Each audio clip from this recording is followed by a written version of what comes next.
mucho trabajo encontrar el nombre para la obra. Y dándole vueltas me di cuenta que un tema obsesivo dentro de la obra y del personaje es ese montaje que ese director protagónico de la pieza vio en París cuando fue joven. Una apuesta memorable para él del Living Theatre, grupo también muy importante, que vio en París. Y él habla todo el tiempo de esa pieza. Y la pieza se llamaba así, Mysteries and Small Pieces. Traducido es Misterios de Pequeñas Piezas. Y me pareció que tenía una resonancia interesante, que en un momento determinado de la obra él hablara, dijera el título de esa pieza que él vio, y a partir de ahí se crea un juego, ¿no?, entre la obra del living y el montaje. Y también el nombre tenía algo que ver con la estructura que estábamos llevando adelante con la dramaturgia de la obra. ¿Quién soy? Más allá de los rumores o de lo que ven en el escenario. ¿Qué secretos tengo? ¿Qué sueños? El temor es terrible al otro, a lo que somos. El teatro trabaja con fantasmas, con deseos, somos deseos. El resto es fabricación, mentira. Y eso aquí no se acepta, se le teme, más bien. Sobre todo es una pieza de la memoria. Para mí funcionó como escritura, funcionó como una segunda parte de lo que había hecho con 10 millones. Obra autoficcional donde llevaba una reflexión de mi relación con mis padres y con mi familia. Y un poco cuando empiezo a escribir esta pieza es un poco volver a eso, a otra familia. Ya había hablado de mi propia familia y digo, bueno, la otra familia que me queda es el teatro y mis relaciones con mis maestros y sobre todo con este director y este maestro. Fue un momento formativo importante para mí. Y un poco es la continuación del mismo muchacho de 10 millones que ya entra en la adultez o en la adolescencia y cae en el teatro y descubre el teatro como un espacio de creación, de formación y de salvación también y de cura personal. Porque yo creo que eso fue para mí el teatro cuando yo entré en el ISA y empecé a descubrirlo. Un espacio de tolerancia, de creatividad, con reglas distintas, éticas, morales, a las que yo había vivido dentro de mi vida, ¿no?, familiar y como estudiante. Y el encuentro con este maestro en particular, que fue tan dramático, tan fuerte, pero que a la vez fue como un sacudimiento.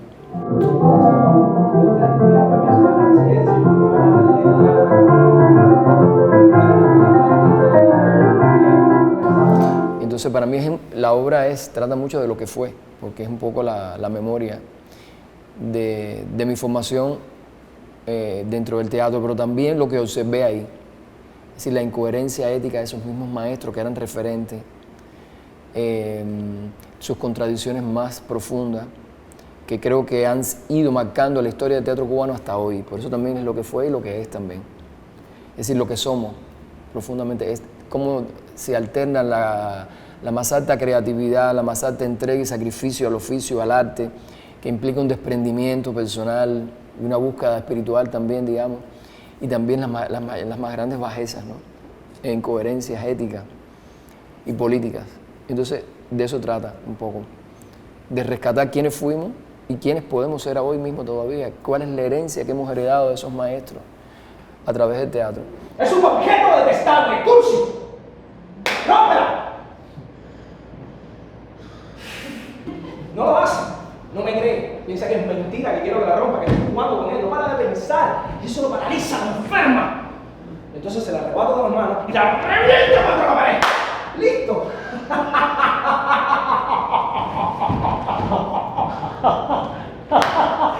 Se quedaron petrificados, no se lo esperaban, que la rompiera, la hiciera polvo. Mi temor era que iba a hablar de una figura como Vicente Revuelta, que había sido mi maestro, muy conocida por todo el teatro, por todos sus amigos, su familia, sus discípulos, y podía ser contradictorio y polémico para ellos, no para mí ya en este caso. Porque lo que yo me pongo a un lado, es decir, es el muchacho, el joven que va a ver ese maestro, pero el joven lo que hace a través de sus ojos es estudiar y presentar la figura del maestro, que es el centro de la reflexión. Yo me puse a un lado. Yo soy ese muchacho que recibe la experiencia, es mi alter ego, pero está como a un costado. Es decir, yo confieso poco de mí ahí. Y entonces me sentí en una zona más de confort, más protegido, pero sí temía por lo que podían pasar con Vicente, porque estaba trabajando con una persona real, con una biografía, con una vida, dando mi punto de vista, pero no es el único. Podían haber otros y podían entrar en contradicción, por lo cual decidí no poner el nombre de él directamente y quitar el elemento testimonial directo o biográfico. Era una ficción acerca de un director que todo el que lo conoció podía leer que era él, pero el que no lo conoció, como pasa mucho con el público, podía ver una historia de ficción general sobre un director y sobre el teatro y las dinámicas entre maestro y alumno y discípulo, en la transmisión de la experiencia y todo eso. ¡Enloquece! Una miseria vivir así, sin impulsos,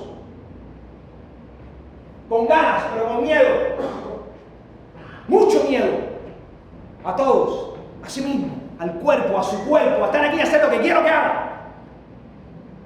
Está asociado a cosas reales que yo viví, mis compañeros, mis amigos, cuando entramos en el ICE a estudiar actuación y teatrología y dramaturgia en los años 80, en Cuba, en el ISA, y fuimos a ver a Vicente, a buscar a Vicente, porque en la escuela no nos bastaba lo que tenía, lo que se nos daba, sentíamos como un vacío en la formación y fuimos a buscar al que era el gran maestro, porque en ese momento estaba fuera de la escuela por muchas razones. No había sido invitado al claustro de maestro y lo fuimos a buscar y nos involucramos con él. Y entonces a mí me pareció que ese era el contexto propicio para situar la historia de lo que yo quería hablar, de este homenaje, digamos, al teatro por dentro, a los intelectuales y artistas del teatro que nos formaron y ver desde esa posición y desde esa mirada sus contradicciones, su grandeza, su miseria y sobre todo su biografía, ¿no? Sus sueños, sus fracasos, sus crisis existenciales, lo que les impidió ser completos, libres, realizados, lo que los castró y lastró.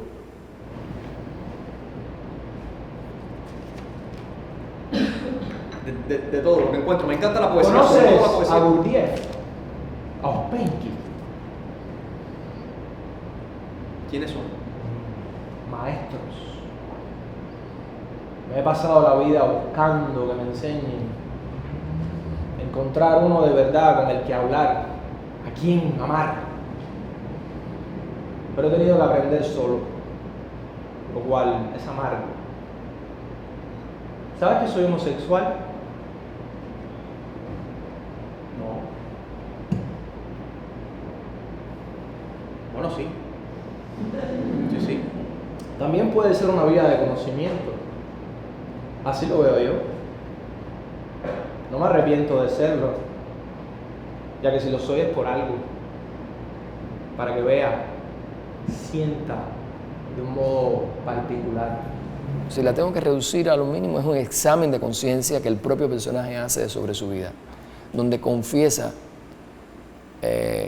todo lo que no logró y no hizo y lo que aspiró a ser, y muestra su fracaso, y muestra su fracaso personal y lo responsable que él mismo fue ante eso. Es decir, no acusa a nadie externamente de lo que él no logró y no pudo lograr, sino se examina profundamente y reconoce cuál es su responsabilidad personal. Y yo creo que eso es importante también. Por lo tanto, yo creo que la obra es el examen de conciencia de un intelectual. Esa es la esencia de la obra.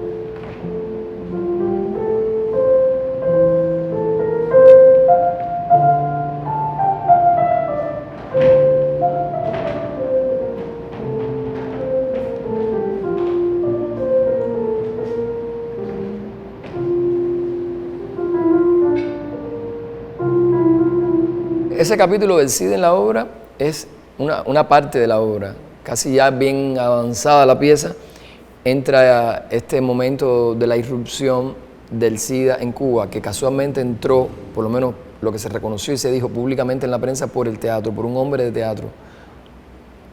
Hombre de teatro que yo conozco, que todos conocimos. Yo no lo nombro, porque también ahí forma parte de las cosas que velo, para no entrar en algo tan personal, ¿no? Pero sí, entró por el teatro y claro que nos afectó a todos los que éramos estudiantes y profesionales de teatro, porque era un estigma que cayó muy fuerte sobre el teatro que ya está marcado por otros estigmas. sociales y sexuales y éticos y morales. Es una emergencia, una epidemia, una amenaza para el país que hay que detener, parar como sea. Es un descrédito también ante el mundo. Por 4 gatos, por los que tendríamos que pagar todos, enfrentar esta situación inédita, comprometedora. ¿Entiendes la gravedad política de lo que está pasando? ¿Escuchas? ¿Me escuchas? Sí. ¿Quién sabe por dónde anda ya esta cadena? ¿A cuántos contagie? Perdemos tiempo, no es juego. No sabía nada. Levanta la cabeza. Mírame. Desde décadas anteriores en Cuba, de los años 70, sabes que hubo un parametraje donde todo el teatro fue enjuiciado moralmente, ¿no? La homosexualidad, las mujeres de una vida no intachable y demás, fueron sacados de la educación y sobre todo del teatro, y eso afectó, digamos, el desarrollo del teatro cubano que venía desde los 60 con una fuerza arrasadora, y ahí se cortó porque las figuras más importantes fueron retiradas. Eso es una cosa muy sabida. En los años 80 vuelve a aparecer este fantasma con el SIDA, con la irrupción del SIDA, porque entonces si entró por el teatro es culpa de los teatristas que van a infestar, que podían infestar a la sociedad, ¿no? Esa nota de la prensa que salió en el periódico, en el Granma, fue para nosotros como muy alarmante. Y claro que nos creó pavor y paranoia y miedo. Levántate de la cama. ¿Por qué me das órdenes? Estoy cansado. ¿Cuándo dejarán de darme órdenes? No soy esclavo de nadie, soy un genio, un artista. ¿No es esa la mentira que me restringen en la cara para consolarme? Pues trátame como lo que soy, coño, respétenme, déjenme vivir, déjenme respirar.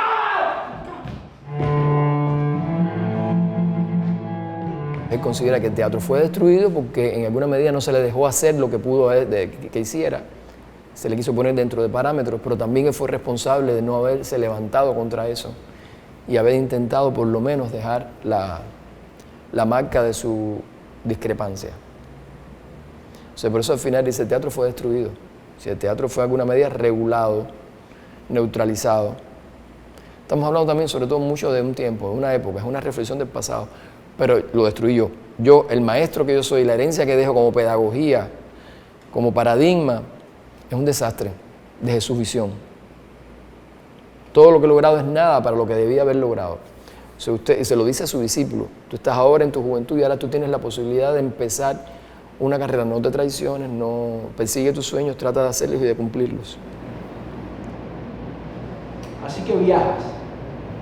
Por fin, un sueño que se cumple. Conocer el mundo. Tampoco renuncio a hacer teatro aquí. Quizás en otro momento. Ahora quiero cambiar un poco. Es bueno viajar. A pie. Sí, a pie. Haré el camino de Santiago. Seré un peregrino. Ya no camino si no es por el barrio. Me encanta hacerlo. El teatro debe parecerse a ti, que el teatro es un acto personal de crecimiento y de libertad, que tú tienes no solamente que representar una historia o actuar profesionalmente una historia, sino tú tienes que ser una persona que encarne esa historia, que el teatro es para eso, es para curarse, para crecer, para vivir de un modo distinto la vida. El teatro es un modo de vida, donde se debe encarnar lo que tú crees que debe ser tu vida. Y eso se refleja entonces en tus resultados, en tu trabajo. Tú no puedes ser un tipo de persona que piense, sienta y viva de un modo y haga un teatro completamente distinto. Eso le parece ya como a él como una impostura, una falsedad. O sea, no le interesa si tú eres un virtuoso, un buen actor, si eres carismático o no, o tienes un gran logro. A él, lo más importante es que el teatro sea la encarnación de la gente que lo hace. Entonces ese es un legado que todo el tiempo él está diciendo en la obra. De algún modo se lo está diciendo. Y por eso es la guerra contra el discípulo que es incapaz por sus propios límites, de poder ser libre, expansivo, de vivir el instante y de poder decir y hacer lo que piensa, lo que es, por miedos, por autorrepresiones, por una historia personal que ese muchacho tiene, que él detecta inmediatamente. No supe ser feliz. Un horror de verdad. Sin felicidad no cambia el mundo, la pudrición, ni hay teatro. Yo quise ser feliz por sobre todas las cosas. Feliz, feliz, feliz. No actor, ni artista, ni intelectual. Pero no lo hice por miedo. Seguirá el miedo, lo sé. Pude conjurarlo, pero no lo hice. Ahora es tarde para mí, para todos, hasta para ti. Lo que vale es el legado. Entonces, eso es lo que yo heredo de mi contacto y de mi paso por ese teatro y por esa experiencia con él. Es decir, que el teatro debe parecerse mucho a ti mismo. Tuve que soñar, querer hacer tanto en un lugar donde nadie aspira sino a sobrevivir. Los sueños son atroces, las ambiciones. No tenía que querer cambiar nada aquí. ¿Cambiar qué? Tenía que vivir yo, ser yo. No maestro, no esta ruina. A veces sí creo que he hecho el teatro que he querido hacer y a veces no. A veces he tenido que hacerlo profesionalmente. Que el espectáculo quede bien, que funcione, que sirva para lo que tiene que servir, para abrir el teatro, para dar temporada. Y en otros momentos sí creo que hemos tocado la flauta, que hemos colado una pica en Flandes, como se dice, ¿no? Hemos dicho y hecho lo que había que hacer, con una afinación total, completa, sin ninguna limitación, ni interna ni externa, sin ningún miedo, en un gesto claro, que es cuando el teatro es muy importante para ti, porque sientes que es lo que tienes que hacer. Una vergüenza esta enfermedad, una vergüenza y una humillación estar así castrado, sufriendo. No hay teatro. Fue destruido. Yo lo destruí. Perdón. Guarda eso. ¿A qué salte? Pues tomemos té.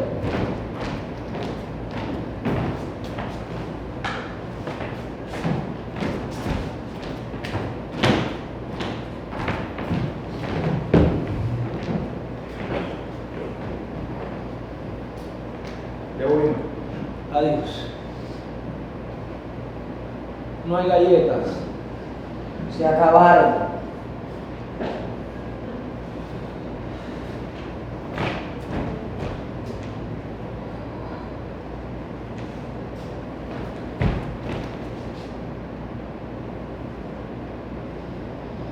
La política del odio, del rechazo, de asumir el desastre no me interesa.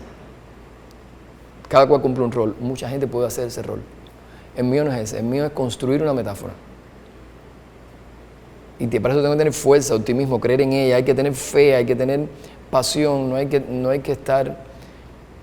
no se puede estar y no estar. ¿Sabes? No puedes querer estar aquí, querer estar en otras 1000 partes. Tu sueño tiene que hacer eso. Y ahí sí me parezco un poco a Vicente. Hay que construir un grupo que pueda añorar estar aquí en el escenario y que encuentre sentido a su vida, de estar aquí todas las noches diciéndole eso a esa gente que viene. Entonces, esa para mí es la política, como yo entiendo la política, desde aquí. Es decir, es un acto siempre en positivo, aunque lo que presentemos sea bien oscuro, bien contradictorio. Pero el hecho de hacerla con pasión, con entrega, sin indiferencia, sin apatía, sin miedo, sin pesimismo, hace que esa metáfora oscura llegue con esa fuerza, esa vitalidad pública. Yo creo que la gente lo que más busca en Arcos Teatro, esto es una aventura, una cosa que adelanto o que improviso, es la pasión, es el acto de creencia que tienen esos actores de vivir cada noche algo real, de llorar, reír, creer en lo que hacen.